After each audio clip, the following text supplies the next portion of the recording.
សូមជូនរឿងឧត្តរសាមណេរបុណ្យនិងបាបជាញាតិមិត្តរបស់សត្វទាំងឡាយការសាសនាព្រះសម្ពុទ្ធព្រះនាមសុមេធៈមានវិជ្ជាធម៌មួយរូបនៅក្នុងព្រៃហេមពាន្តជាអ្នកមានសេចក្តីជ្រះថ្លាមុតមមក្នុងព្រះពុទ្ធសាសនា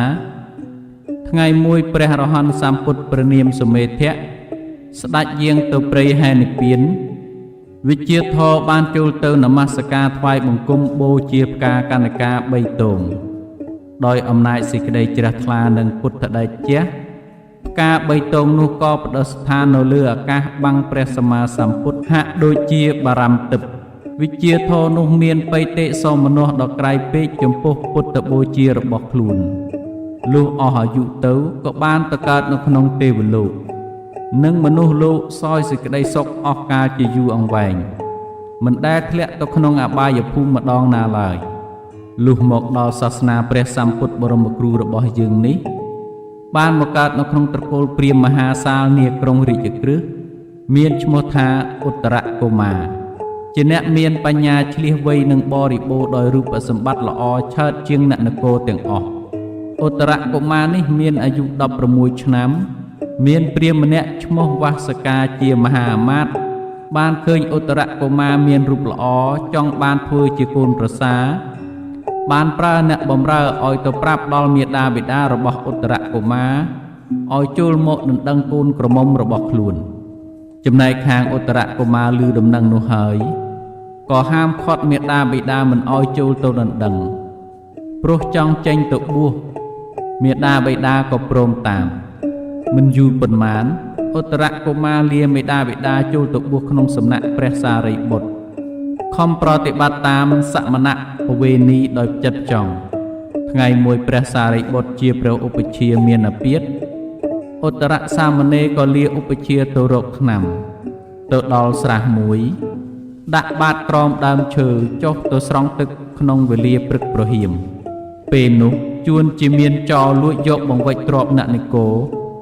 ពួករាជអាមាត្យដេញតាមចោរបានយកបង្វិចទ្រព្យទៅដាក់ក្នុងបាតរបស់សាមណេរ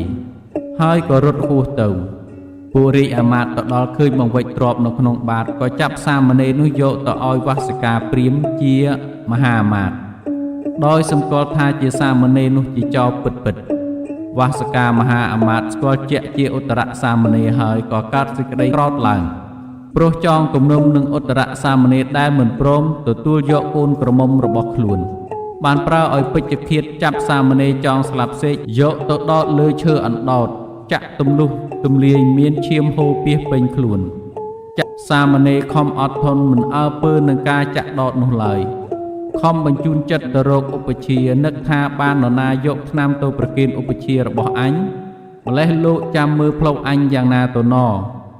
កំពុងតែគិតដូច្នោះព្រះសារីបុត្រជាព្រះឧបជាលោកជ្រាបថាឧត្តរសាមណេរកំពុងត្រូវទោសជាទម្ងន់ក៏ទៅក្រាបទូលដល់ព្រះសម្ពុទ្ធព្រះសម្ពុទ្ធទ្រង់ជ្រាបថាសាមណេរនេះមានឧបនិស្ស័យខ្ពស់ល្មមព្រះអង្គទៅជួយសង្គ្រោះបានក៏ស្ដេចយាងទៅដល់ទីនោះមួយរំពេចជាមួយនឹងភិក្ខុសង្ឃជាច្រើនពាន់អង្គ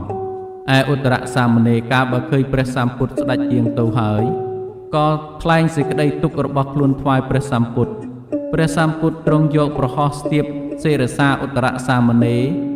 ដោយថ្នាក់ថ្នមមានពន្លឺរស្មីផ្សាយចេញអំពីប្រហោះភ្លឺរន្ទាល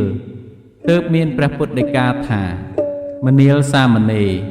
អ្នកកុំតូចចិត្តអីអំពើនេះជាអំពើរបស់អ្នកបានសន្សំទុកមកជាយូរហើយ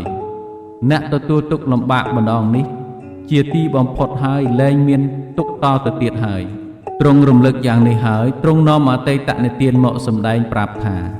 ការកន្លងយូរយារណាស់ទៅហើយនេនឯងកើតជាកូនអ្នកស្រែបានចាប់រុយយកបន្លាស្រួចដតក្តិតហើយយកទៅដតភ្ជាប់នឹងសម្បកស្ដៅហើយសើចលេងសប្បាយមាតាបិតាស្ដីបន្ទោសបាននិយាយចំអកឲ្យគាត់វិញថាបើមិនឲ្យដតរុយលេងមានតែដតម៉ែឪឯងលេងដោយអំពើអាក្រក់នេះឯងបានជានេនឯងទទួលនៅសេចក្តីលំបាកដោយគេដោតឲ្យដេកលើឈើអណ្ដោតរាប់រយរាប់ពាន់ជាតិម្យ៉ាងទៀតដែលតថាគតមកជួយសង្គ្រោះអ្នកនេះដោយផលដែលនេនឯងកើតជាវិជ្ជាធម៌បានបូជាផ្កាកណ្ឌិកា3ទងដល់ព្រះសម្ពុទ្ធព្រះនាមសុមេធៈ កាលបើព្រះសម្ពុទ្ធមានព្រះពុទ្ធដីកាចប់ហើយឧត្តរសាមណេរក៏បានសម្រេចព្រះអរហត្តផលព្រមទាំងបដិសម្បទាហើយទៅឯដល់អាកាសធ្វើបរិហារថ្វាយព្រះសាស្តាយ៉ាងអស្ចារ្យដល់ទីបំផុតប្រជញ្ញក៏បរិនិព្វានទៅរឿងនេះចប់តែប៉ុណ្ណេះសូមអរគុណ